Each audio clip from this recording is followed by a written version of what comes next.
네, 2부로 돌아왔습니다. 자, 이제 영화 화장에 대해서 얘기를 했으면 좋겠는데 오늘은 본래대로 우리가 여태까지 했던 방식인 줄거리를 하나하나 읊으면서 얘기를 하면 좋을 것 같아요. 예. 자, 줄거리를 이야기를 해보겠습니다. 자, 처음에 영화가 시작하면 등장하는 장면이 화장하는 행렬 중에 오정석, 안성기죠. 오정석이 추은주를 바라보면서 화장이라는 영화 카피가 나오게 되고 병실에서 새벽에 아내가 기계가 띠 하고 심장이 멎었다는 그걸 알리자 크게 동요하지 않고 기계를 끈 다음에 딸에게 엄마가 죽었다고 이야기를 하자마자 딸은 바로 오열을 합니다. 그 후에 전립선 비대증 때문에 병원에서 오물을 빼내고 목욕탕에서 씻고 장례를 준비하는 장면까지 이야기를 했으면 좋겠어요. 초반 부분이 단서 같은 거를 주는 것 같아. 초반 서부. 이거 장면만 딱 하나 놓고 보아도 나는 이 영화 설명 다 되는 것 같아. 장례 행렬만 봐도 나는 다 설명이 되는 것 같아. 이 영화가 이런 영화구나. 김규리는 드레스 같은 옷 입고 있고 그 행렬 가운데에서 안성민은 그거 뒤로 돌아보면서 쳐다보고 있고 누워있는 시체 하면 아 이거 삼각구도가 뭔가 딱딱 잡히네. 그러고서는 이제 그렇게 봤던 것 같고 나는 여기 처음에 보면서 좀 안타까웠어. 요즘 영화들을 이제서야 조금 벤치마킹해서 따라 하려고 하시는구나 라는 느낌이 들었어. 당연히 그 화장 행렬에서 빨간 옷을 입고 행렬을 따라가는 거는 당연히 꿈이잖아. 리얼이 아니잖아. 리얼은 아니고 그러니까 아 이거는 오정석이 추은주를 바라보는 게 당연히 언리얼일 것이고 자기의 상상일 것이고 아내의 화장을 치르는 가운데서도 자기의 마음에 둔 여자는 따로 있다 라는 모습을 보여주는 것까지는 오케이인데 이거를 맨 처음에 보여줬다는 거는 이걸 당연히 뒤에 가서도 쓸 거라는 말이야. 근데 굉장히 임팩트가 떨어지는 장면이거든. 뭐 작품성으로 뭐 좋다 나쁘다 얘기하기 전에 나를 찾아 같은 경우에는 처음에 남편이 아내에게 하는 대사가 이런 얘기를 왜 하지? 의구심을 들게 하고 너의 두개골을 빠개버리고 싶어.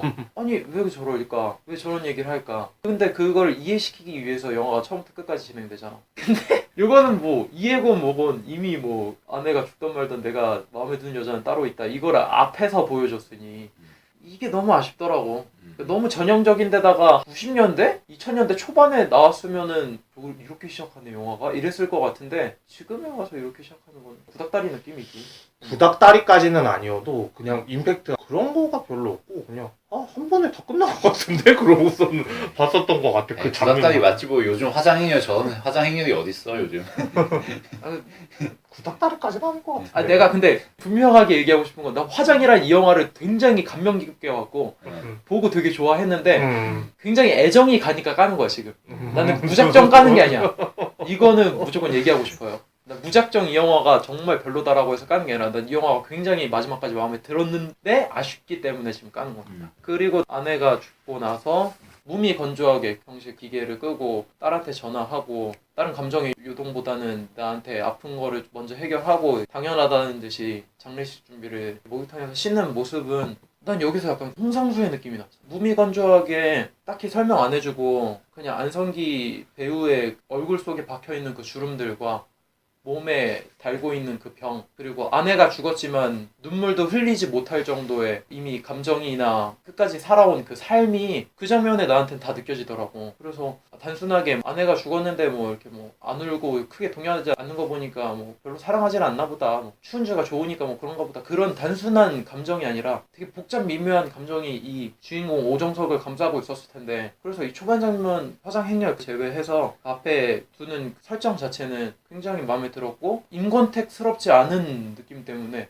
다른 영화였으면은 뭐 저렇게 영화 얘기하는구나 라고 생각할 수 있는데 임권택이 이런 선택을 했다는 거에 대해서 좀 새롭게 봤었던 것 같아요. 전립선 비대증이라는 소재는 욕구불만이지 그냥 표현하는 게.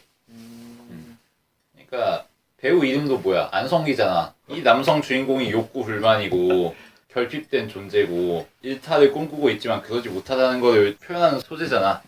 그렇게도 볼 수 있지만 몸의 늙음을 표현하는 것도 있는 것 같고, 벌써 욕구불만까지는 그렇게 난 못 느꼈는데. 이 영화의 중심축이 결국은 김규리의 화장한 얼굴을 택하는 것과 아내를 화장하는 것과 이 사이에서 갈등하는 오정석의 내적 갈등이잖아. 아니지. 이미 아내한테 마음이 떠났어. 아니, 이미 아내한테 마음이 떠났고 이 사람은 워낙 바른 사람이고 도덕적인 사람이기 때문에 추은주를 선택하지 못하는 것일 뿐이야. 그리고 이미 불 붙었다. 이미 몸이 늙었기 때문에 싸워라. 그거를 선택할 수 없는 거지. 마치 은교에서의 늙은 시인처럼. 친구 미안한데 나는 그런데 솔직히 나도 정훈이처럼 생각은 했었거든. 어쨌든 간에 제목 자체가 화장이고 화장에 대한 그런 거는 그 단어 선택에 있어서 있잖아. 되게 많이 나오긴 되게 많이 나오더라고.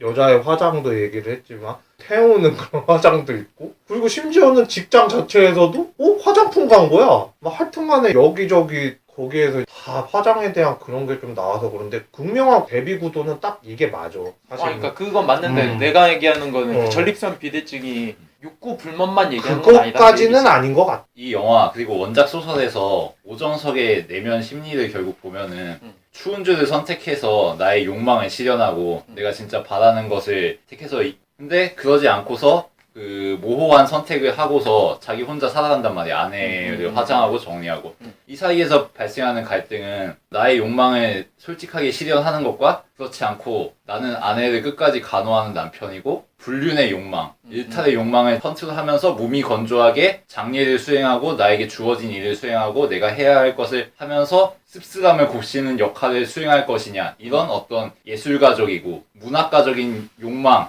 이 두 가지 욕망 사이에서 갈등하는 거란 말이야. 맞아.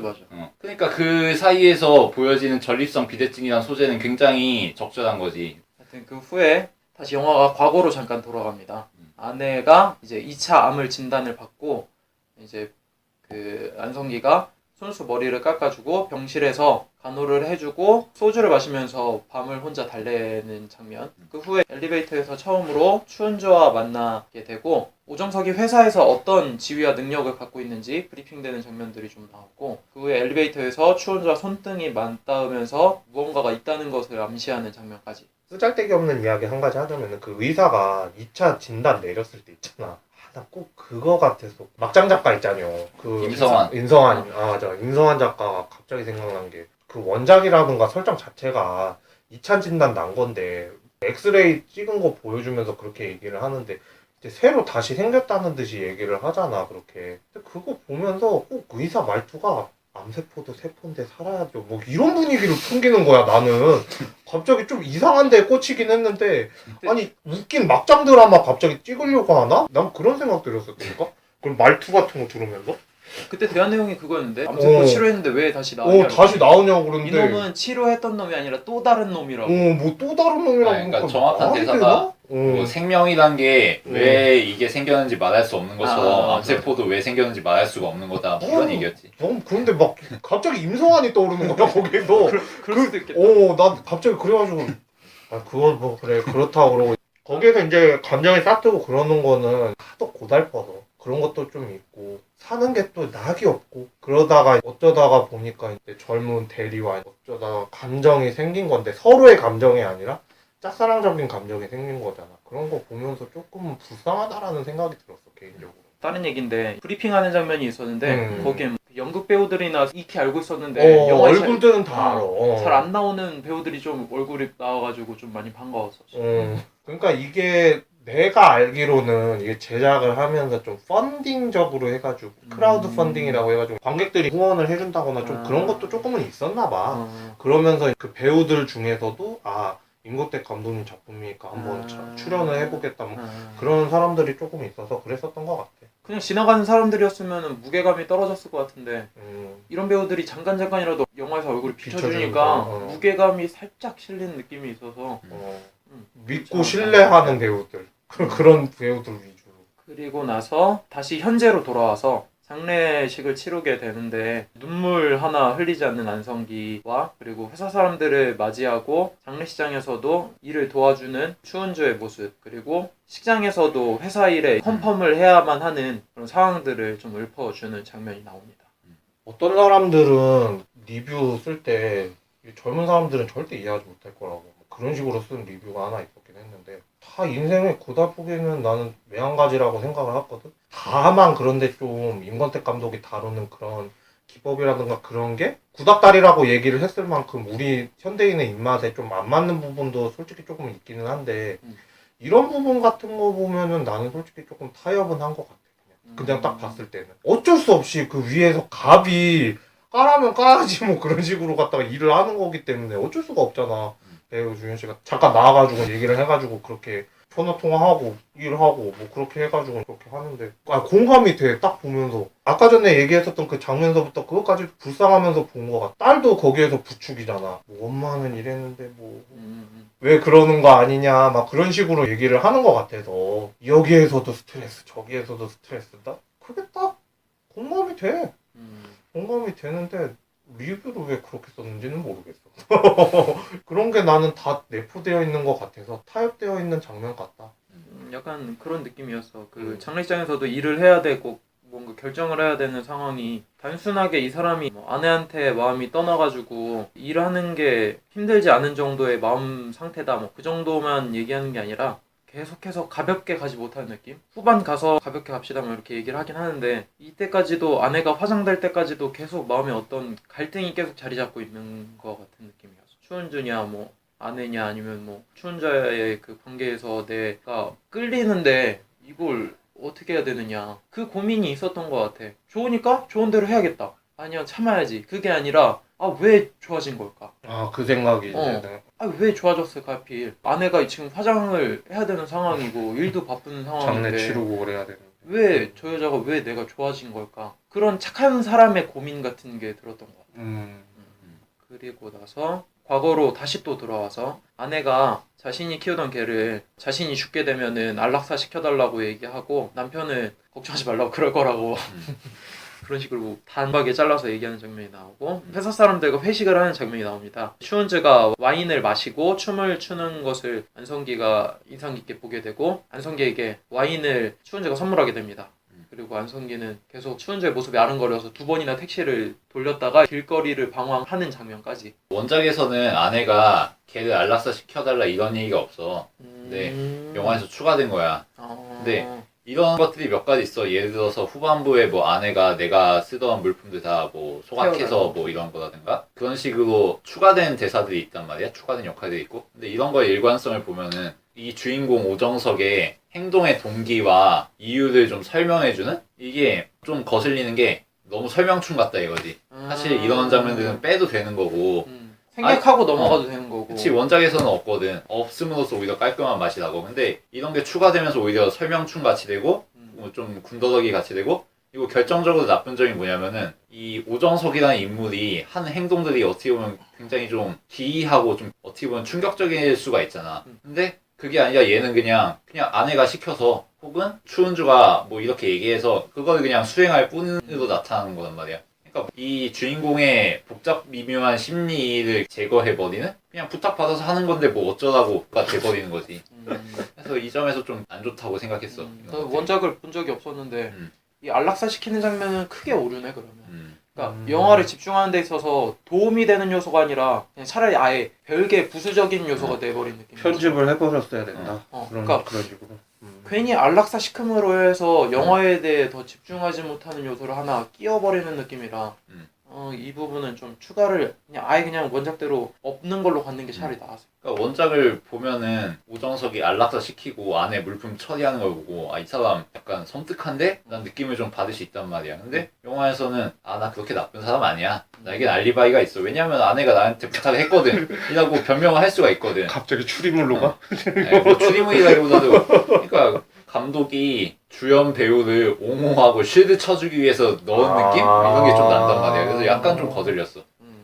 자, 그 후에 얘기를 해보자면 회사에서 고객의 불만을 제대로 처리하지를 않자 안성기가 추은주에게 소리를 지르면서 야단을 하게 되고 다시 병실로 돌아가서 간호를 하게 됩니다. 그리고 다시 병실로 오게 됩니다. 그리고 추은주가 아직도 야단 맞았던 자리에 있다는 사실을 전화로 알게 되고 새벽에 다시 돌아가서 추은주에게 지시를 내리게 됩니다. 그 지시대로 추은주는 일을 마치고 안성기가 초콜릿을 건네면서 이야기를 잠깐 나누고 바로 병실로 장면이 전환되면서 딸과 안성기가 떡볶이와 순대를 먹다가 뭔가 냄새가 나는 것을 알자 안성기가 자연스럽게 아내의 기저귀를 갈아주는데 이 사실에 너무 슬퍼서 딸이 울면서 나가게 되고 그리고 이런 현실이 수치스러워서 아내는 울음을 터뜨립니다. 나 같은 경우는 보면서 유치하다는 생각? 기다리고 하는 거 있잖아. 추은영. 그러니까 내가 앞에서부터 삼각구도를 너무 알아버리고 그렇게 전제를 깔아서 가버린 거 때문에 그런지는 모르겠는데 그 장면 보면서도 감흥이 별로 안 느껴졌다고 해야 되나? 난 무미건조했어 그거 보면서도. 기다리면서 연영이가 좀 뭔가에 좀 더 끌린다거나 뭐 그런 게 또 있는 것도 아니고 그냥 단순하게 그냥 혼내고 그냥 직장 상사가 부하 직원 혼내고 그냥 이제 뭐 펄 달게 받겠습니다 제대로 다시 하겠습니다 뭐 그렇게 흘러가는데 내가 여기에다가 뭐 의미 같은 게 생각이 나는 게 있나? 생각을 또 해보니까 난 딱히 그런 거는 없더라고.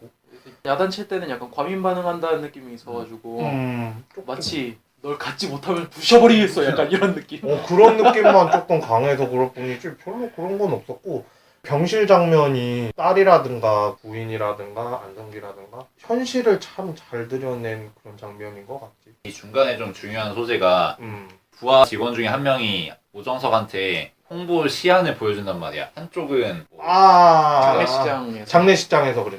그러니까 뭐 전통적인 모델이고 한쪽은 뭐 좀 더 화려한 그런 거란 말이야. 음. 이 두 개가 아내와 추운 줄에 대비해주는 그런 소재긴 하지. 그런 것도 있었고 맞아. 선택을 안 해요. 그냥 보여주기만 하는 요소인 것 같아서 이것도 설명충 같아갖고 그냥 그러니까 해버렸어 나는. 조금 후지부비한 쓰다가. 것도 좀 있었다니까. 많이 좀 당황스러운 게 추운재가 욕을 먹고도 그 자리에 계속 앉아 있었다 그랬잖아. 그리고 다음날 갔는데도 그 책상에서 엎드려 자고 있어. 얘도 추운재도 얘 좀 이상한 애야 사실. 좀 별로. 이상한 애야. 뭔가 독특해 얘도. 근데 제가 막 어떤 애다, 막 어떤 사람이 회사에 왔다더라, 뭐 이런 식으로 막 이렇게 얘기를 안 해주고 인물의 행동이나 말하는 거 가지고 성격을 보여주잖아. 사실 좀 이상한 애야. 야단 맞았는데 거기 왜 가만히 있어 계속 반항하는 것도 아니고. 근데 청첩장도 돌리고 다른 회사에 지원했다는 것도 되게 어떻게 보면은 눈치 없을 수도 있고 건방질 수도 있는데 그런 얘기도 그냥 다 하고 또 후에도 막 이렇게 찾아가는 것도 뭐 와인도 과감하게 선물하는 거 그런 그치. 행동을 봤을 때 아, 이 캐릭터가 이러니까 크게 영화 보는 데 있어서 해치지 않을 정도의 나중에 이제 분위기를 다 풍겨줘서. 보고 나서 그런 느낌이 확실히 들기는 하지. 그래서 이 인물의 오히려 성격을 보여주는 느낌 같아서 오바스럽진 않았어. 약간 위험할 수도 있었긴 했어. 사실 추운주라는 인물은 이 영화도 그렇고 원작에서도 그렇고 별로 기능이 없거든. 기능 별로 그러니까 오정석의 욕망을 드러내기 위한 소재일 뿐이잖아 사실은. 그러니까 그 인물 자체로서는 별 의미가 없고 오정석의 욕망의 대상으로서만 의미가 있는 대상인 거잖아. 오정석이 없으면 아무 존재 가치가 없는 거잖아 이 영화에서. 근데 그런 인물에게 어떤 개성을 부여하고 성격을 부여한다는 것 자체가 좀 별로 좀 헛짓거리 같다는 좀. 아 그래? 난 오히려 그렇기 때문에 입체감 없는 그냥 인물 하나 두는 것보다는 차라리 낫지 않았을까. 입체감을 살려서 그 인물을 좀 더 볼륨감 있게 만드는 건 좋은데 그러면은 그 인물에게 뭔가 좀 드라마를 주고 스토리를 줘야 되는데 딱히 그런 게 없었다 이거지. 그 정도로 치부할 수도 있는데 이 정도의 입체감도 없는 인물이었다면은 정말 그냥 엑스트라를 쓰는 게 차라리 나았을 정도로 생각해서 이 정도의 입체감은 적절하지 않았나. 그러니까 입체감을 주려면 좀 더 뭔가 그 둘 간의 썸씽을 만들든가 뭔가 그 인물을 좀 더 기억할 만한 장면이 있든가 이랬으면 좋았을 것 같다고 이런 생각. 근데 그렇게까지 갔으면은 오히려 안성기의 고뇌하는 그 모습에 대해서 더 해쳤을 것 같아. 마치 그런 장면이 추가되면은 아내에 대해서는 이미 완전 마음이 떠난 사람 또는 이제 혼자 고뇌하는 장면이 오히려 그런 장면으로 해서 조금이라도 줄어들었다면은 안성기가 그 문제에 대해서 갖고 있는 그 무게감이랄지 그런 게 오히려 가벼워졌을 것 같아서. 그 캐릭터 입체감에 대해서 얘기를 했는데 두 명 이야기 들어보면서 그 옛날 영화 중에 아카데미에서 유명했죠 아메리칸 뷰티 그런 것 쪽으로 이제 만약에 이제 좀 이게 코미디한 뷰티라니까. 그런 것 쪽으로 됐으면은 완전히 이 영화는 망해버리는 거야 내가 봤을 때는. 근데 나는 어느 정도 적절했다고 보는데 그냥 캐릭터가. 포스터는 그렇게 중요한 포스터 해놓고 아메리칸 뷰티처럼 그렇게 갈 수는 없잖아. 아니 그냥 그러니까 그 캐릭터 자체만 놓고 봤을 근데 때 이 얘기하는 영화 거지. 톤 자체가 어느 정도 코미디한 뷰티스럽긴 하지. 방금 말한 거지. 하지만 그리고 추운주와 오정석의 관계가 상당히 기묘한 게 원작과는 달리 상당히 노골적이야. 그러니까 보는 관객으로 하여금 쟤네가 서로 마음을 아는구나라는 느낌을 당연히 받잖아. 너도 그래서 아까 이상하다고 한 거고 그 장면 같은 걸 보더라도 오정석이 추운주를 보고 그 시선을 바로 받잖아. 그러면서 오정석은 뭐 시선 피하는 장면도 나오고 뭐 이런 것들을 보면은 얘네는 서로 마음을 아는데 왜 이 지랄을 하지? 라는 생각이 좀 든단 말이야. 그런 거는 좀 있어. 뭐 왜 이렇게 했을까라는 생각은 좀 들었지. 그러면은 이렇지 않았었다면 어떻게 했어야 된다? 이상하게 느껴질 수밖에 없는 게 추운주는 그러면은 오정석의 마음을 안다고 생각하는 게 사실 정상적이잖아. 근데 오정석의 마음을 아는 사람이 하는 행동치고는 또 이상하단 말이야. 아니까 이렇게 하는 거지. 그러니까 어장관리녀가 되는 거잖아. 그쯤 되면은 되게 좀 싸구려가 그러니까, 된다는 얘기지. 그러니까 아까 전에 장면에서 또 얘기를 했지만 조금 이상하다라고 느끼는 장면들이 몇 개 있는 것 중에 하나가 택시를 타고 그 두 바퀴 돈다고 그랬잖아. 근데 그 막 떠들고 있는 그 애들 사이에서 또 택시를 쳐다보고 있어요. 그런 것도 보면서 되게 그러니까 불가능 뭔가 썸씽을 이상해. 상당히 강조했어. 그런 게 조금은 있었다는 거지. 근데 나는 이 어장 관리가 싸구려라고 느껴진다라고 하는 거에 대해서는 좀 달리 생각하는 게 오히려 현실이고 굉장히 직접적으로 다가오는 문제이기 때문에 이게 싸구려라고 느끼질 않았거든. 그러니까 추원주도 이미 알아. 직장 상사가 나한테 관심이 없는 건 아니구나. 나도 그렇게 막 나쁘게 생각은 안 해. 왜냐면은 이성적으로 감정이 아니라 직업적으로 얘를 이용할 수도 그렇지. 있는 그런 직위이고 거니까. 얘한테 굳이 잘못 보여서 그럴 만한 그건 없으니까 여지가. 그치. 그리고 결과적으로는 추천서도 받아내죠. 그렇지. 그리고 안성기는 이미 청렴 결백한 회사에 충분한 지위가 있는 사람이고 상황상 무언가의 시도도 할 수 없는 상황이야. 아내를 화장시켜야 되니까. 그 와중에 직접적으로 느낌이 오갔다는 것 자체가 이미 이 사람이 어떤 고뇌를 하고 있는지 직접적으로 드러나기 때문에 싸구려라고 생각은 안 들었어. 오히려 싸구려였다면은 아예 뭐 화장하는 날 안성기가 옷 다 풀어헤치고 막 추원주한테 달려갔다든지 뭐 이런 거. 그러니까 나는 싸구려가 아니라 그냥 이상해 보였다는 거지. 그러니까 스미스든 그러니까. 이게 차라리 추운주가 노골적으로 계속 뭔가 선 타는 느낌을 줬다거나 꽃뱀스러운 그런 이미지를 풍겼다거나 이러면 이게 말이 된단 말이야? 근데 얘는 그것도 아니야. 그지? 그래. 그런 것도 아니야. 맞아. 그거는 확실해. 그게 문제가 되는 거야. 전혀 꼬리치지도 않았고 우연적으로 손만 살짝 스쳤을 뿐이고 상사로서 대우해준다고 와인만 줬을 뿐이야. 근데 안성기는 답답한 잠깐의 게 얘가 나한테 꼬리치는 것도 아니고 나는 지금 아내가 죽어가고 있고 그런 상황인데도 얘한테 끌려. 근데 이게 꼬리 치는 듯 마는 듯 하단 말이야. 여자 입장에서 한 명 그러니까 누군가가 있었어야 돼. 그거를 좀 방금 말한 그 얘기를- 이 장면에서 안성기가 야단쳤는데 끝까지 남아있는 장면 같은 것도 이게 안성기의 마음을 얘가 안다고 생각하면 이게 꼬리 치는 거 이상이 될 수가 없잖아 사실은. 근데 그때는 아니었던 것 같아. 그때는 꼬리치는 그런 것보다는 말 그대로 회사에서 개쪽팔림을 당한 거잖아. 그렇게 소리 지렀고. 근데 얘는 거기서 내가 뭔가 의아하다고 느꼈던 건 뭐냐면 거기서 꼬리치기 위해서 남았다는 뉘앙스는 진짜 많이 안 느껴졌고 당돌한 부하 직원 그런 느낌이 훨씬 셌었던 것 같아. 내 의견이 틀리지 않았다. 당신 상사가 나한테 아무리 그렇게 야단쳐도 이거 나 그렇게 틀리게 한 거 아니다. 그렇게 야단치면 안 되지. 그런 반항의 뉘앙스로 앉아있었던 거지. 근데 그 뒤에 일관성을 보면은 와인 같은 것도 뭐 받았다가 다시 돌려주면서 선물을 해주기도 하고 계속 일관적으로 뭔가 얘한테 썸을 타려는 듯한 그런 인상이 좀 보인단 말이야. 근데 그러면서 노골적이지도 않아. 그럼 얘의 심리는 도대체 뭐야? 이런 여자 많아 되게 근데 이런 여자 많아. 그러니까 이런 여자가 많은데 어. 근데 그렇다고 그런 여자의 노골적인 이미지를 풍기는 것도 아니야. 그럼 얘는 도대체 이 영화에서 무슨 역할을 하는 거야 도대체? 그런 정도의 역할밖에 안 하는데도 불구하고 안성기가 끌리는 거지.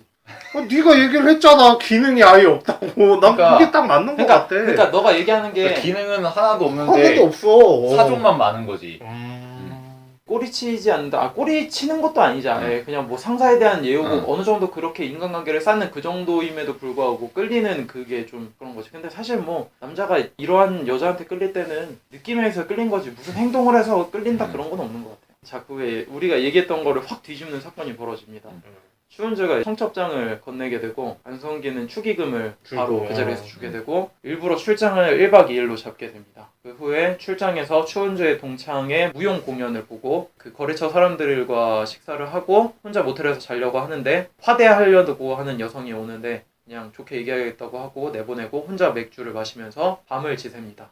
그리고 나서 이제 꿈이 나오는데 추은주가 무용을 하는 꿈이 보이는데 뒤척이다가 병실에서 아내가 안성기가 먹던 와인을 마시면서 술주정처럼 내가 죽었으면 좋겠냐는 식으로 소리를 지르게 됩니다. 악몽이지 악몽. 내가 봤을 때는 그러니까 아예 조금 웃기게 표현하자면은 그냥 악몽이라고 표현을 한 거고 추은주와의 관계가 이제 관객으로 하여금은 딱 그렇게 생각하게 되지. 뭐 추은주 결혼하는데 뭐 오상무가 별 생각 안 하겠는데 뭐 그런 생각도 하겠지만 좀 한편으로는 되게 이제 축의금 주면서 물어보잖아.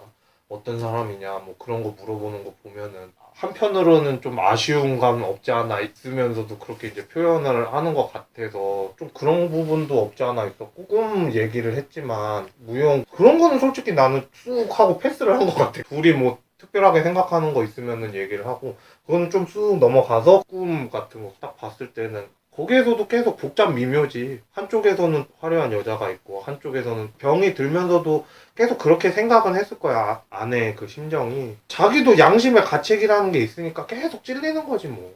그런 거를 갖다가 표현을 갖다가 그렇게 한 것 같아. 그 꿈 장면에서 쑥 넘어갔다 그랬지. 그 중간 장면. 내가 그거는 솔직히 별 그렇게 의미 안 두고 그냥 보고서는 넘어갔다고. 그 거래처랑 얘기하고 그런. 이제 무용소 소외시켜주고 뭐 그런 네. 거는. 자, 여기서 이제 추은주가 청첩장을 건네고 오정석은 축의금을 바로 주잖아. 여기서도 뭔가 대화가 느껴진 것 같아. 추은주가 우리 둘이 뭔가 복잡 미묘한 뭔가가 있지만 그래도 난 이제 유부녀가 될 사람이고 우리의 관계는 여기서 끝내야 됩니다. 진짜 우리 그러니까 아니 오늘 영화가 진짜 우리 자체적으로 엄청나게 해석을 해야 것 같아. 다른 어떤 영화보다도 그냥 우리가 뭔가 각색하는 것 같아 느낌. 오정석이 그래 알겠어. 나 너 결혼식 못 가. 그러니까 축의금 축의금 줘서 받아. 최대한 예의를 취할게. 여기서 그냥 그래 우리 관계를 확실하게 하자. 이렇게 딱 매듭지는 느낌이었어서 조금 웃겼어. 왜냐면은 이 전에 장면이 아내 기저귀 갈아주는 씬이란 말이야. 그러다 보니까 굉장히 힘들고 그나마 재미가 있을 만한 관계가 이제 추은주였는데 추은주가 딱 잘라버린단 말이야. 그러니까 이제 안성기도 내심 뭔가 씁쓸했겠지 뭔가. 그리고 1박 2일로 잡은 다음에 화대하는 여성이 왔을 때 내보내는 거 이거는 뭐 당연하다고 생각했고 만약에 이거를 했었다면은 진짜 홍상수가 됐겠지. 영화가 진짜 뭔가 그런 필러 같겠지. 그리고 너무 안타까웠던 게 뭐냐면은 무용 공연 이것도 약간 설명충 같은 느낌이 들었던 게 무용 공연하는 추은주의 동기를 보고 동창을 보고 자기 꿈에서 추은주가 춤을 춘단 말이야. 근데 너무 구려 이 장면이. 난 진짜 70년에 영화 보는 줄 알았어. 막 사이키 번쩍번쩍 하면서 그치. 막 무슨 공포 영화 보는 듯한. 그래서 이건 무슨 구닥다리 수준이 아니라 자기가 흠모하는 여성을 뭐 이런 식으로밖에 표현을 못하나 할 정도로 너무 별로였어서 그냥 확 넘겼는데 아내가 원래 마셨던 게 소주였잖아 사실. 근데 와인으로 바뀌었잖아. 이미 아내는 낌새를 눈치챈 거지. 아내가 맨 처음에 주정을 부렸을 때 안성기는 반응을 안 해. 그러고 있다가 두 번째, 세 번째 완전 오열하고 소리를 지르기 시작하니까 그제서야 왜 그러냐고 하는데 굳이 더 속 얘기를 안 해도 여기서 속 얘기가 이미 서로 많이 오갔을 것 같은 장면이라서 괜찮았던 장면이었던 것 같아. 젊은 사람들, 어린 사람들은 표현할 수 없는 부분들을 둘의 오래된 그 부부와 그 여태까지의 장면들을 통해서 이 사람들이 이런 얘기쯤은 굳이 하지 않아도 알만한 얘기다. 원작 화장 소설이 음. 사실 1인칭 시점으로 써져 있거든. 그러니까 어, 이 주인공 오정석이 자기 이야기를 소설로서 쓴 것처럼 되어 있어. 원작에서는. 근데 그렇게 생각하면 굉장히 섬뜩하지 않아? 자기는 아내를 간호하는 그 묵묵한 남편의 역할과 그리고 그 사이에서 갈등하는 자신의 마음과 주변 상황을 그냥 담담하게 기술하는 척하면서 자기의 욕망을 끼적인 거잖아, 말하자면. 끼죠. 근데 영화에서는 이거를 바꿔서 오정석에게 면죄부를 줬지. 왜냐면 영화는 1인칭이 아니고 감독이 찍는 거잖아. 오정석의 역할은 그냥 객관적인 행동을 하는 인물 중에 한 명일 뿐이고, 그리고 오정석의 행동의 동기는 이미 주변 사람들이 다 만들어주고 있어. 딸도 있고 아내도 있고 추은주도 있는데 추은주의 추파와 어필과 뭔가 행동들을 통해서 오정석의 동기가 정당화되고 얘는 욕망을 느낄만 해 뭐 이런 식으로.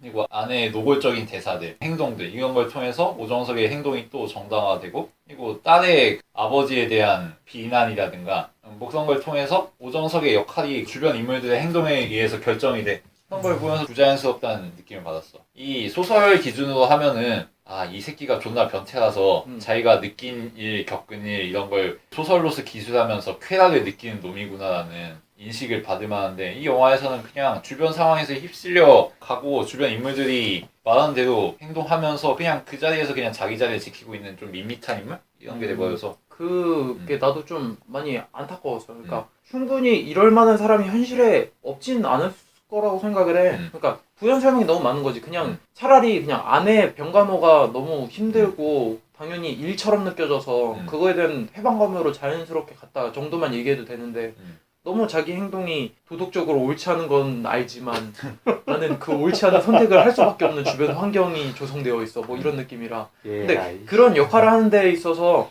안성기의 얼굴이 좀 그래, 작용했던 것 같아. 안성기 페이스가 진짜 사기야 사기 이거는. 그러니까 안성기가 너무 착한 얼굴이다 보니까 이런 부연 설명이 필요했거든. 근데 그게 난 안타까운 거야. 안성기라는 배우 자체가 너무나도 고든 이미지, 올바른 이미지이기 때문에 이런 거 한 번쯤은 깨야 되거든. 맞아.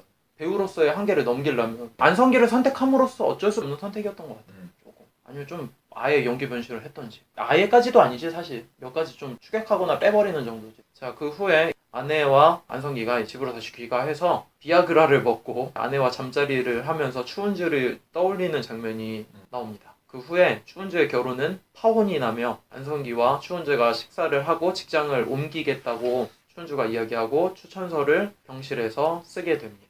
둘의 말을 듣고 지금 계속 줄거리를 얘기하다 보니까 뭔가 자꾸 웃겨. 나는 지금 웃긴 상황으로 가고 있는 것 같고 무슨 미스테리 추적인가? 막 그런 거 스릴러적으로 막 가는 미스터리할 건 건가? 없지. 아니 그냥 내 나름대로 해석을 하면은 이거 지금 딱 보면은 추운주가 또 파혼했다고 그러고선 또 축의금을 돌려주잖아.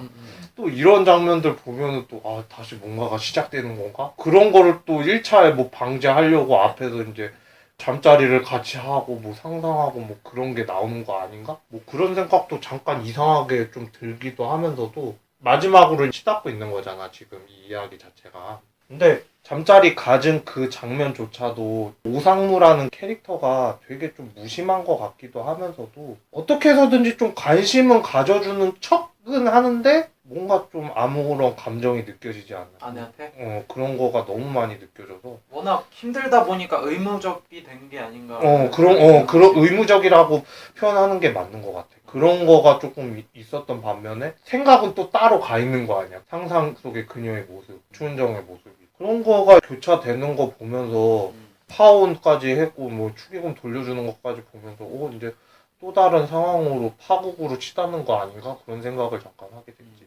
뒤에까지 잠깐 줄거리 얘기하고 싶은데 추천서를 써주는 장면이 나오고 다시 현재로 돌아와서 장례식장에서 언제가 가장 힘들었냐고 딸이 질문을 하고 엄마를 사랑한 적이 있냐, 아빠는 엄마를 별로라고 생각하지 않았느냐라는 이야기를 한 후에 뭐 그런 질문을 하냐고 그런 식으로 넘기다가 그 뒤에 아내의 음부를 닦아주는 장면이 나옵니다. 남편이. 그래서 이 장면까지 얘기를 좀 했으면 좋겠어요. 나는 이 영화가 좋지 못한 부분이 몇 가지가 있는데 아까 맨 처음에 얘기했던 덕다리 같은 그 화장 행렬 중에 나왔던 장면, 그리고 방금 전에 얘기했던 아내와 잠자리를 하면서 추운주의 모습을 나체를 떠올리는 장면, 그리고 지금 이 아내의 음부를 닦아주는 그 장면, 그 세 가지가 최악이라고 생각해. 그러니까 굳이 보여줌으로써 이 영화가 더 싸구려가 되는 장면이 된 것 같아. 그러니까 굳이 보여주지 않음으로써 영화의 퀄리티나 하고 싶은 얘기가 더 상상하게 하고 관객으로 하여금 더 느낌을 받게 하는 장면으로 풀었어야 되는 장면이었어. 특히 아내랑 잠자리 하면서 이거 추운주 생각하는 거, 이거는 굉장히 질 떨어지는 연출이고, 그리고 그 연출마저도 그냥 대놓고 그냥 추운주가 침대에서 벗고 있는 모습이 나와, 상상으로. 되게 싸구려지. 이 정도로밖에 처리가 안 되나라는 생각이 들었고. 나도 동감이 되는 건 첫 장면도 물론 싸구려라고 얘기를 했지만 나는 그거는 일단 배제하더라도 두 개 장면은 나도 빼도 괜찮지 않았을까라는 생각도 조금 들어. 외설적이다 뭐 그런 식으로 이제 얘기를 해서 그런 게 아니라 이야기적으로도 안 맞는 것 같아. 뭔가가 뭐라고 딱히 설명할 수 없는 뭐 그런 게 좀 있긴 한데 조금 이상하게 넘어간다고 표현을 해야 되나? 그런 게 조금은 있어서 나도 그런 부분에 있어서는 편집을 했었어야 될 것 같아. 일단 그 세 번째 그 아내 음부를 닦아주는 장면은 모르겠어. 싸구려라고 얘기해야 될지 이런 장면까지 보여줌으로써 정말 정당화하는 거지. 안성기의 이 아내에 대한 의무적인 그 감정과 난 착한 사람이다, 난 끝까지 도덕적인 인간이다라는 걸 어필하기 위한 장면일 거라고 생각을 하는데 이건 좀 갈릴 것 같아. 굳이 이렇게까지 해야 되냐, 아니면 이런 장면까지 보여줘야 이 사람의 행동이 정당화된다라고. 설명 다 돼 있으니까 나는 필요가 없다고 생각을 해. 그것까지만 얘기할게.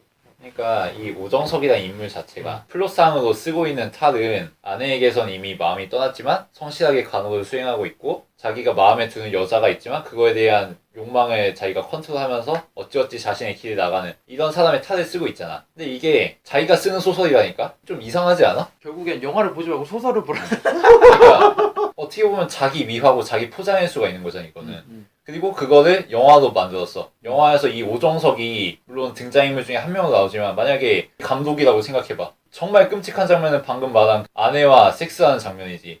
아내와 섹스하면서 추운주를 떠올리면서 오르가즘을 맞아. 그리고 그걸 자기가 영화로 찍고 있는 거고. 굉장히 이상하고 특이한 인물이란 말이야, 이 인물은. 그 대외적으로 포장된 그런 클린하고 성실한 이미지와는 반대되는 욕망이 있는 거지. 이 부조화 자체도 굉장히 이상하고 딸이 엄마 사랑한 적 없지 않냐, 뭐 엄마 별로라고 생각하지 않았냐 한 다음에 아내의 음부를 닦아주는 장면도 난 딸에게 비난을 받았지만 그래도 성실한 남자야 라는 어필을 하는 것 같잖아, 상당히. 마치 이런 거지. 야, 내가 이렇게까지 했는데 안 힘들겠냐? 굳이 내가 이걸 말로 표현을 해야 돼? 니도 알잖아. 뭐 이런 느낌. 그리고 그거를 자기가 영화로 찍는다고 생각해봐. 얼마나 이게 자기 포장이 심한 인간이야. 애초에 약간 김기덕처럼 변태처럼 봤어야 됐네. 그러니까 그건 자, 이 찍는 사람이 이게 진짜 찍는 사람으로 영화 설정을 해버리는 거야.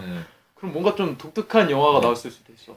근데 이 영화를 찍는 사람이 오정석이라고 하면 진짜 변태가 되는 건데 그거에 알리바이를 주기 위해서 임권택이 영화를 찍고 안성기라는 아주 훌륭한 얼굴을 가진 큰바위 얼굴 같은 사람이 연기를 하고 그리고 추은주와 아내가 계속해서 오정석의 행동에 대해서 설명을 해주잖아. 설명충이 돼주고. 그러니까 이 인물이 사실은 변태인데 도덕적인 인물로 보이게 만든다니까? 포장을 하고. 그러니까 이게 어떻게 보면 굉장히 비도덕적인 영화가 되는 거지. 그리고 요즘에 나온 영화 중에서 서드 퍼슨이라고 있어. 리암 니슨이 아예 작가로 나와가지고 그러니까 리암 니슨이 쓴 대로 이야기 로맨스가 3개가 전개되는 게 있어. 근데 그게 전지적 작가 시점으로 본단 말이야. 근데 만약에 진짜 정훈이가 얘기했었던 것처럼 오상무라는 캐릭터 자체가 진짜 뭐 작가고 뭐 그래서 이야기가 잘 흘러 넘어가서 주인공이 그렇게 물 흐르듯이 그렇게 설명을 했다면은 또 모르겠는데 근데 지금 그런 장면도 아니고 얘가 말했던 것처럼 그 감독이 배우를 가지고 조정을 해가지고 그렇게 만드는 장면들인데 뭔가 좀 허무해 그냥. 이상함도 조금 느끼면서 뭔가 계속 설명은 물론 우리에게 다 해줘. 이런 건 이런 거야. 다 이런 건 이런 거니까 니네가 한번 이해를 해봐 그러는데 뭐 다 말했는데 뭐 내가 더 설명할 필요 있나? 뭐 그런 것도 조금은 느끼게 해주는 것 같아. 그 후에 아내의 시신에 염주를 쥐어주고 화장하러 가는 그 오프닝에 봤던 모습이 다시 나옵니다. 그 후에 이제 완전 막바지 마무리인데요. 화장을 마치고 연성기가 집에 돌아왔습니다. 근데 택배로 아내가 집에 와인을 보내고 그리고 아내의 물건들을 태우다가 지갑 속에 남겨진 오정석 본인의 증명사진을 보게 되고 그때 피아노 음악이 흘러나오게 됩니다. 그리고 바로 추은주의 메시지를 모두 지우게 되는데 지금 집으로 찾아뵙겠다는 메시지가 도착하게 됩니다. 추은주가 집에 도착하고 거실에는 와인과 와인잔이 있고 디저트까지 세팅이 되어 있습니다. 하지만 안성기는 슬리퍼를 신고 거리로 나와 걸어가게 되고 추은주의 차가 지나치게 됩니다. 그리고 완전한 엔딩 장면에선 기르던 강아지를 결국 안락사시키게 되고 부하에게 전화로 지지고 볶을 시간이 없다. 가볍게 가자. 라고 이야기를 하며 광고 컨셉을 잡고 영화는 끝나게 됩니다. 뭐 막바지니까 관계 정리라고 해야 되나?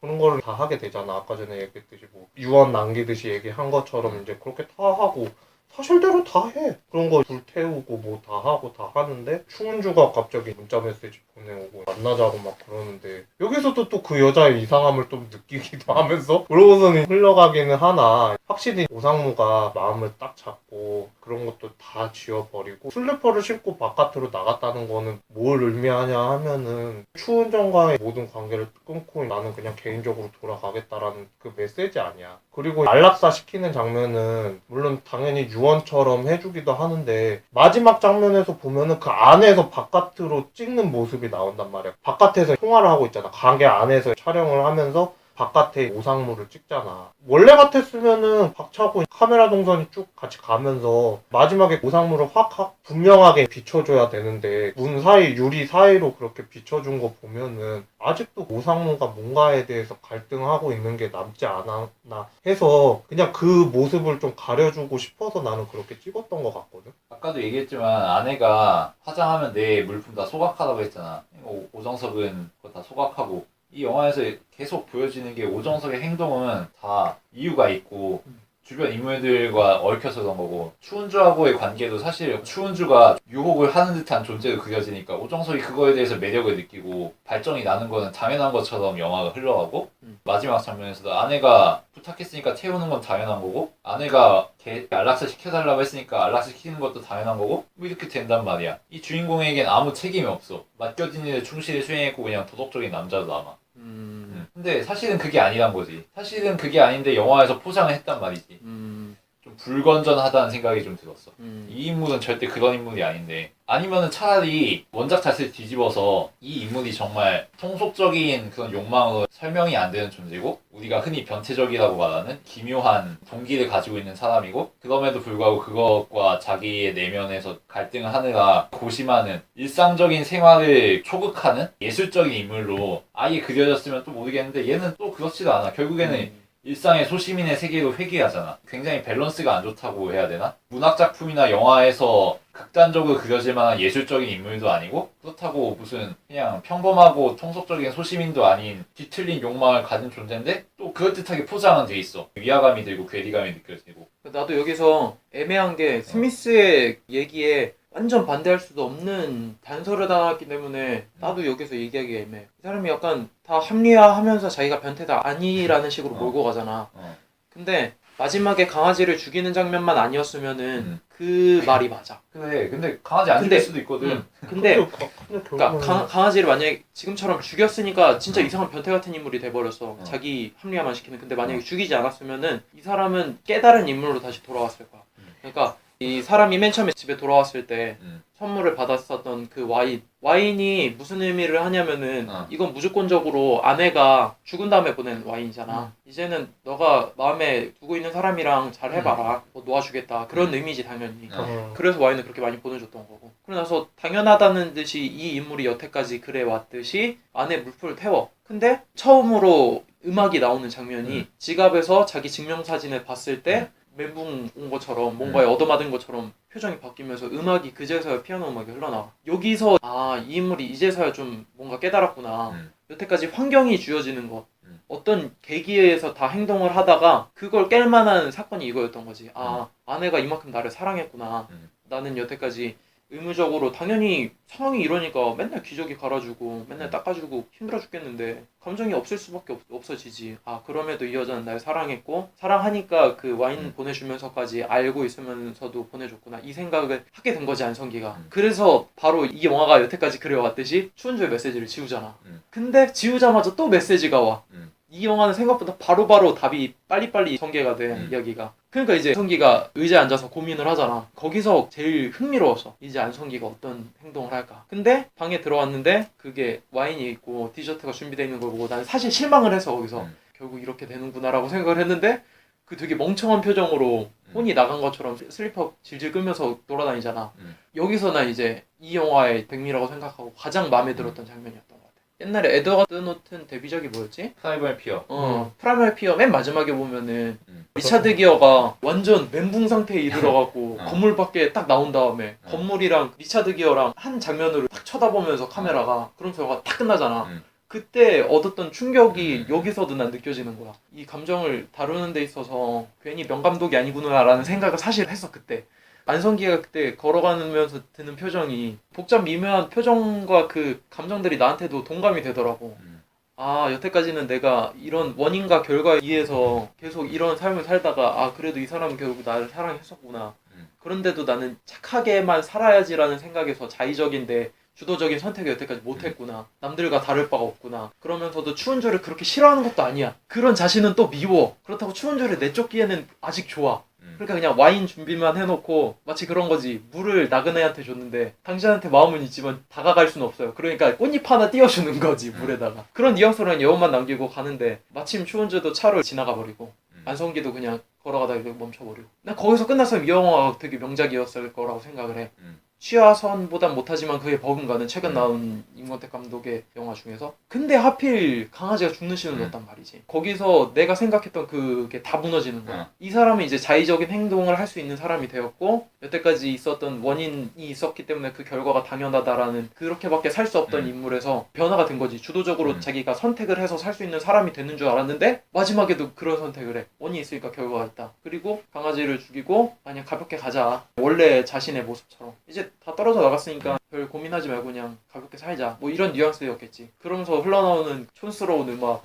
그러면서 마무리 지르게 음악. 모르겠어. 그래서 난 이제 스미스의 그 얘기에 반박할 수 없는 거야. 변태 같다. 이 감독이 만약에 안성기가 진짜 감독이었더라면 그런 시선에서 찍었었더라면 차라리 이 영화가 맞았을 것이다. 그래서 그거에 반박을 못하는 것 같아. 그리고 이 마지막을 또 비틀어서 볼 수 있는 게 이 오정석은 추운 줄을 품고 있고 아내는 이미 마음에 떠났고 화장을 하면서 나의 모든 찌꺼기를 털어내려 하지만 아내의 지갑에서 나온 나의 사진을 보고서 죄책감을 느끼는 남자야 라는 걸 내가 영화로 찍고 있어. 존나 자아도취적이지 않냐 이거? 그리고 난 그걸 깨닫는 인물이야. 아 나는 정말 나쁜 놈이구나 라는 걸 나 영화로 찍고 있는 건전한 남자야 라는 느낌이 나니까 아 이거 묘하다는 생각을 했지. 그렇게 찍었다면 묘했겠지. 근데 그렇게 찍지를 않았으니까. 근데 원작에서는 이게 상상이니까. 소설로 자기가 쓰는 거니까 그거를 영화로 하고 자기가 찍는 게 아니고 임권택이 찍는 거고 그러면서 온갖 변명거리가 만들어져 있으니까 이게 건전해 보이는 건데 그 갭 사이에서 기묘함을 느꼈지. 그러니까 이 영화가 이렇게 이야기를 다루는 거에 있어서 약간의 해프닝식으로 넘어간단 말이야. 결국에는 맞아. 아내가 죽고 그 와중에 어떤 여자한테 죽는 과정에서 끌렸어. 나는 그런 나쁜 놈이지만 뭐 어쩌겠어. 이제 다 죽었고 다 떠났는데 가볍게 살자. 뭐 이런 식으로 해프닝으로 끝난단 말이야. 근데 안성기가 성기 되려다가 결국 안성기였다. 오히려. 그렇게 안 다룰 수 있을 만한 영화고 그렇게 이야기를 다룰 수 있을 만한 감독 아닌가? 라는 생각에서 좀 아쉬운 거지. 그리고 충분히 그 마지막엔 그것까지 도달을 했고 근데 자기가 자기 밥상 거덕 찼으니까 그게 나는 굉장히 마지막에 불만인 거지. 자, 이야기가 좀 많이 그래도 깊게 분석적으로 다뤄봤는데 전 분석적이지 않았어요. 마무리 지으면서 이제 얘기를 하겠지만 난 다시 한번 얘기할게요. 난 이 영화가 재밌다고 생각하진 않아요. 그렇다고 해서 이 감독이나 배우들을 까는 건 아니에요. 연기라든가 그 진두지휘 한 거라든가 그런 거는 되게 열심히 했을 거라고 보기는 하는데 친구들이랑 이야기를 하면서 느끼는 건 뭐냐면은 이거를 노골적으로 변태다 뭐 그런 것부터 시작해서 이제 얘기를 했지만 좀 이제 파격적인 소재를 다뤄가지고 쭉쭉 나가려고는 했으나 마지막에는 꼭 문학처럼 끝내고 싶은 그런 심리가 있었나 봐. 문학처럼 끝내고 싶은 그런 게 있어서 그런지는 몰라도 이게 좀 아쉬운 점이 그래서 하나 두 개씩 툭툭툭툭 튀어나온 것 같아. 맞아. 내가 얘기한 것도 마지막에 좀 애매모호해서 니네들이 얘기하는 것도 들어보니까 난 추운정에 대해서 그렇게까지 집요하게 팔지를 몰랐거든? 추운 줄. 아 추운정에 대해서 난 그렇게 팔지를 몰랐었거든? 은정이랑 예전에 썸씽 있었어? 없어. 아 저게 또 오늘 태클 거네죠. 없어. 아니 별로 안 궁금했는데 계속 추운정이라 그래서 뭔가 좀 뭐 있었나 내가? 아니 뭐 어쨌든 간에 그 추운주라는 그 인물에 대해서 그냥 별로 그렇게 생각 안 했었는데 그냥 계속 얘기하다 보니까 나도 되짚어 보는 거지. 이게 이렇게 들어갔으니까 아 그랬을 법도 했구나. 애들이 이렇게 얘기를 하겠구나라고 생각을 해보니까 결론은 아까 전에 한마디처럼 문학처럼 끝내고 싶었다. 근데 결국에는 좀 어색해서 진짜 딱 반 정도로 해서 별 3개? 난 그 정도 딱 주면 적당한 것 같아. 이 영화를 한마디로 간추리면 오정석의 자위 포르노쯤 되지 않을까. 자위 포르노란 얘기는 굉장히 자아도취적이고 자신을 미화시키는 데 좀 초점이 있는 그런 플롯이라는 얘기지. 오정석의 행동 자체가 좀 그렇잖아. 마지막에 엔딩 장면도 추운주가 자기 별장으로 찾아오고 그거를 그냥 디저트만 대접하고 와인 설치한 상태에서 그냥 보내잖아. 그게 왜냐하면은 간지가 나니까. 간지야? 이제 간지야? 좀 더 외설적이니까 그래야. 그냥 거기서 와인 서로 마시고 섹스씬 나오고 이러면은 얼마나 그게 싸구려 같아. 좀 더 고급 포르노를 지향한 거지. 나는 지금까지 추운 줄을 마음에 두었고 아내에겐 별 마음도 없지만 어쨌든 아내는 병에 걸렸고 난 이거를 성실히 케어하면서 추운 줄의 마음은 지고지순하게 또 따로 품고 아내가 죽었지만 난 그걸 실현시키지 않고 아내의 지갑에서 나온 사진을 보고서 눈물 흘릴 줄 아는 이런 남자고 추운 줄아는 결국 썸씽을 가지지 않는 거야. 뭐 이런 걸 보면서 관계에게 난 깨끗해. 쾌감을 제공하는. 쾌감이야. 그게 답답해 죽겠다. 듣기만 해도 답답해 죽겠는데. 1시간 30분짜리 포르노를 하려면 이 정도는 돼야 된다고 이런 느낌이랄까. 깨끗한 포르노다.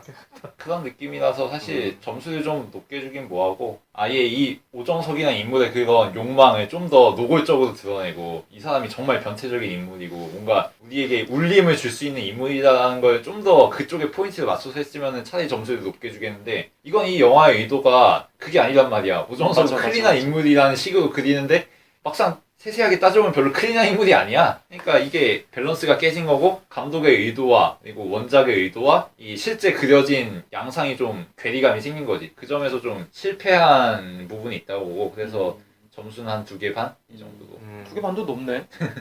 굉장히 높은데.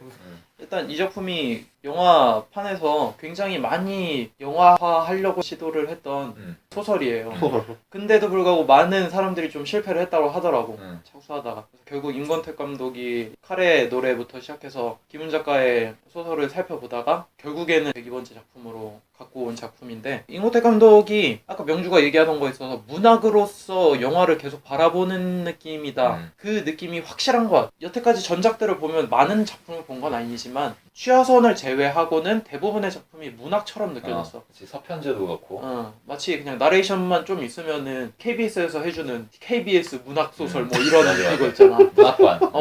문학관, TV 문학관. TV 문학관. 그런 거에 지나지 않는 정도의 작품. 그래서 뭔가 색깔은 있지만 요즘 대세랑은 좀 다르지 않나? 아니면 아예 완전 문학처럼 풀던가. 근데 이번 영화는 문학처럼 푸는 뭔가 현대 영화, 홍상수스러운 뭔가 그 건조하면서도 굳이 설명하지 않는 그런 영화. 그러다 보니까 짬뽕이 돼 있는데 그럼에도 나는 임권택만의 색깔이 확실하게 느껴진 게 있어서 그 하나만 보여주면은 뭔가 나한테 확실히 오는 느낌 하나만 있으면 난 좋다고 생각하기 때문에 그래서 굉장히 괜찮았고, 안성기라고 하는 그 클린한 배우의 더 변태스러운 영화의 배우의 선택을 하는 작품이 더 있었으면 좋겠다라는 희망을 품게 되고.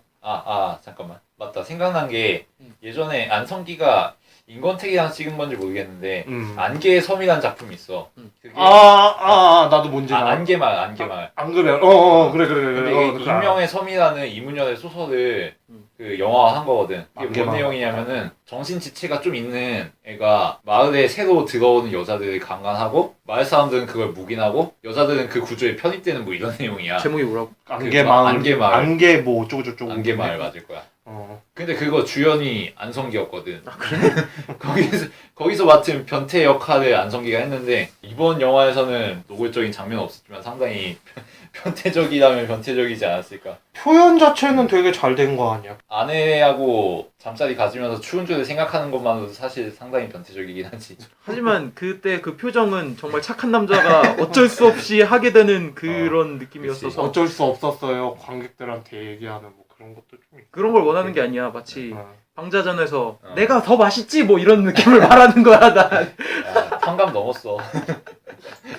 죄송합니다. 이제 찍으려면 죽어도 좋아 이런 거 찍어야 돼. 오늘 그러니까 무조건 성적인 변태가 아니라 진짜 막 악독한 악당 뭐 이런 맞아, 그런 거 있잖아. 그런 얘기를 하는 거지. 무슨 완전 뭐 그런 쪽으로 그만 얘기해. 내가 오늘 무엇이든지 물어보세요 해서 갑자기 뭐 포르도로 막 내가 얘 페이스에 말려갖고 또 말렸어 얘. 하여튼 별말 안 했는데. 너 별 좀 안 줬다 같다. 하여튼 그래서 임권택 감독님의 달라진 흐름이 너무나도 환영하고 있고 너무나도 좋은 것 같아서 다음번에도 더 좋은 작품으로 만나 뵈었으면 좋겠습니다. 저는 4점 줬으면 좋을 것 같아요. 103번째로 돼야죠. 근데 103번째는 또 뭐가 될지. 내가 재미없다고 얘기해도 다음 편은 기대되나 봐. 임권택 감독님의 영화는 고풍스러운 고급스러운 분위기? 그런 향내가 있어가지고 기대가 되는 것 같아요. 국제 영화제 같은 데에서 초청받는 거는 한국색이라는 게 또 있나 봐. 그들 눈에. 그게 좀 코드가 잘 맞아서 그런 것 같기도 해. 오늘 저희가 설명했던 화장을 보고 괜히 뭐 불쾌감을 느끼신다거나 편견을 가지시면서 저희를 보거나 이렇게 좀 영화를 보시지 않았으면 좋겠어요. 오늘 편은 앞에다가 19금 그 표시해줘. 인포매니아도 안 했는데 뭐. 인포맨디악도 안 했긴 했는데 오늘 같은 경우는 저희가 임권택 감독님의 영화를 이야기할 수 있어서 정말 좋은 시간이었던 것 같습니다. 오랜만에 한국 영화도 다뤘고요. 다음 주에는 메르스 관련해서 감기를 다룰까? 감기? 차인표 영화는 안 다뤘으니까. 자, 여러분들도 감기 조심하시고요. 감기, 메르스 조심하시고. 자, 다음번에 또 뵙겠습니다. 들어주셔서 감사합니다. 감사합니다.